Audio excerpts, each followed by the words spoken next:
Well, first of all, it's a tremendous bowl game, something that I'll remember for the rest of our lives. I know that everybody associated with it on this football team and everybody associated with Wisconsin football, I'm sure will have some great memories. Unfortunately, we didn't win, but it is a first-class bowl. It's done the right way, in my opinion. The football game, in a nutshell, I'm very, very proud of this group of seniors, which I have been from about the third day I got to know them, which was a long year ago right now.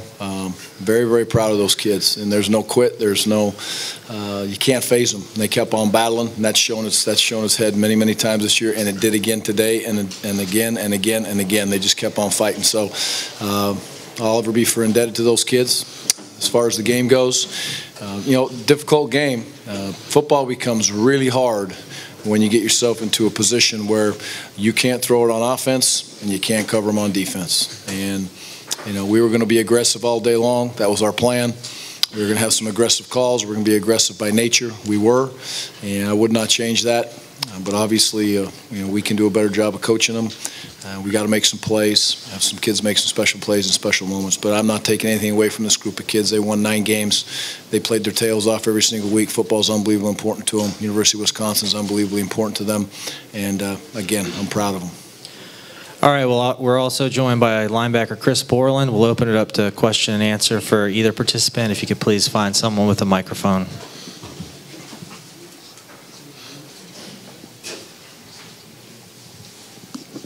Chris, as you look back on this game, the missed opportunities, whether it's forcing a turnover or not scoring, missing things on offense, is that what we will probably remember most from that prevented you from winning today? Yeah, I can only speak for the defense, but I thought we had great preparation and played hard. I played hard enough to win, but didn't execute well enough. Gave up a trick play, gave up some deep balls, and at times got gashed by the run. So, give South Carolina credit. It played well, but at the end of the day, it was execution. It was a lot of different things. It wasn't one thing over and over again. So, it's simple. You got to play better to win than we did today.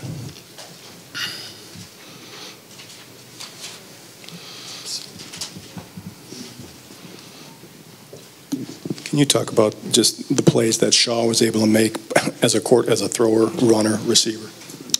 Yeah, we knew that coming in. He's kind of their engine, and he does a great job of extending plays and doesn't necessarily look to scramble, but to make a throw. And he hurt us on that in the very first drive and a couple more times later in the game. So their offense goes as he goes, and he played well. We're kind of disappointed without being able to contain him better. Gary, you had some chances early in the second half. You get a field goal and then the quick turnover on the fumble. Not taking full advantage of those, was that where the game turned? Oh, those are huge factors when you leave points out there and you end up on the wrong side of the scoreboard. You can always say that's where the game turned. But I don't think there was a momentum shift where all of a sudden, hey, we're not playing well, we're not playing hard. To me, that's where the game shifts.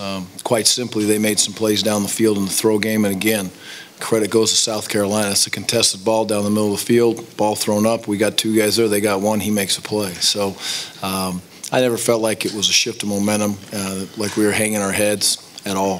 So I would not say that. Gary, you talked about wanting to be aggressive. Can you talk about the fake field goal, and did you think you had it there in that situation, or what did you see? Well, it was a long field goal, 47 yards, I believe. Not the best hash for us right now. That's why we drew it up to have it on that hash. The yardage was very, very good in favor of where we like to be for the situation. So from a coaching standpoint, we absolutely liked it. It was drawn up well. It was executed. South Carolina covered it down. They made a play again, and we didn't. So we had an opportunity there, but I would not take that one back. I would do the exact same thing in that scenario. Gary, you talked about wanting to be aggressive right over here on your left. Right here. You talked about wanting to be aggressive. How much did the injury to Joel change what you guys wanted to do in the fourth quarter, and do you have an update on Stave? No update on Joel. I haven't seen him. Our offense didn't change. When Kurt came in the game, we expect the second-team quarterback or the backup quarterback to be able to come in, and Kurt has, he's been in that atmosphere before, and he's been in those settings in big-time games, and I'm sure he wanted to play better. He didn't go out there and think he wanted to throw a pick, but I don't think it handicapped our offense, especially with the ball security that we got, or excuse me, the possession of the ball and running the ball and breaking those runs. We got into scoring position a couple times and obviously didn't convert. So Kurt handled it reasonably well, in my opinion, and proud of that kid also. Coach, over here on your far right, can you just address the job done by South Carolina's wide receivers? It seems like on a number of those big plays, the coverage was there, but they just seemed to come up with some pretty tough catches. Well, another part to that is a tremendous quarterback. Connor's an unbelievable competitor. I knew that coming in. I saw it on tape. I believed it. I'd heard about him from afar. And he lived up to his billing. Just as impressive, and I'll get to the receivers, is his ability to understand pressure. Even when we got him tricked, running free hitters at him, he's hard to get on the ground. He makes good decisions. He breaks out of pressures coming from the field. The last one he scrambled and did a nice job of getting 10 yards down the field, or 15, whatever it was, to get that first down. That's a veteran quarterback move. That's just not, you guy just doesn't wake up one day and decide, okay, I'm going to go do this. So he's coached very well by Coach Spurrier, and he's a very good quarterback. The receivers made contested catches, and they're fast, they can run, they run good routes. We knew all that coming in, but the defining moment to be a great receiver is you have to make plays on contested footballs, and that's really the identification of a talented defensive back. They should all be able to run, they should be able to change direction, but when that ball's in the air and it's contested, who's going to get it? And today South Carolina won that many times, and it's a defining moment for us, and we need to understand it and get better. Chris, you knew what Connor Shaw could do. You saw it on film. How frustrating was it to know what was coming but not be able to stop it? Very much. You kind of walk a fine line between being aggressive, getting after the quarterback, and containing them. And our plan was to be aggressive. And, at times, I didn't think we got the pressure that we should have. And then at other times, he was able to extend plays. So very frustrating. But that's kind of headache dual threat quarterbacks give you. We've seen it before. We've played better against dual threat quarterbacks, but didn't play well enough to win today. I got to give him a lot of credit. He's a great player. Gary, you said before, right here, right in front of you, you didn't throw it well enough, didn't defend the throw well enough, but when it comes to throwing the ball, what went into not throwing it well enough, and it was a little bit of same old from most of the season? Well, I agree. There was a couple throws we missed early. We did run the ball extremely well in the first half. We had 150 yards, 149 yards at halftime. That closed off a little bit. But, in just overall general speaking terms, again, they did a nice job on Jared. He was taken out of the pass game unless you want to throw. You're not going to get over the top on these guys, and they made that very clear very early. And, they were physical with him on the line of scrimmage, which Jared did a nice job there. We made some throws to him, got a couple of them, but in the end, I don't have all the answers. If we had all the answers, we would have done it differently and thrown the ball better all year long.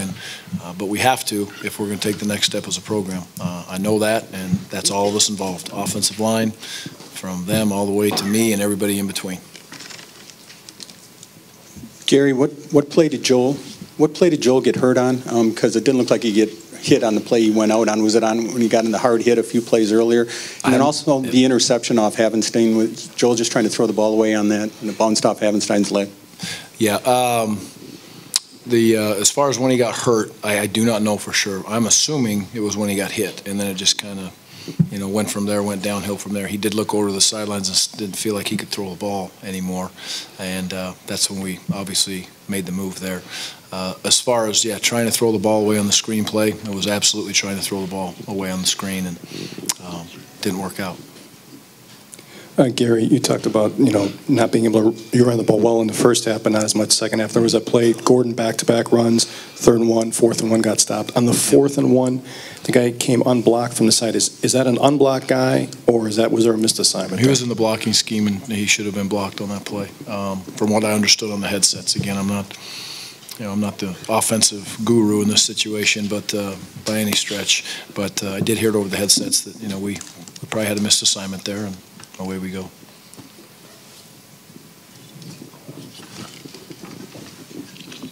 Chris, you've been around a while. What does this program have to do to get over this hump and start winning some bowl games against good teams? Yeah, I don't know if it's one thing. We've played well in our bowl losses. I don't think today was a great performance, but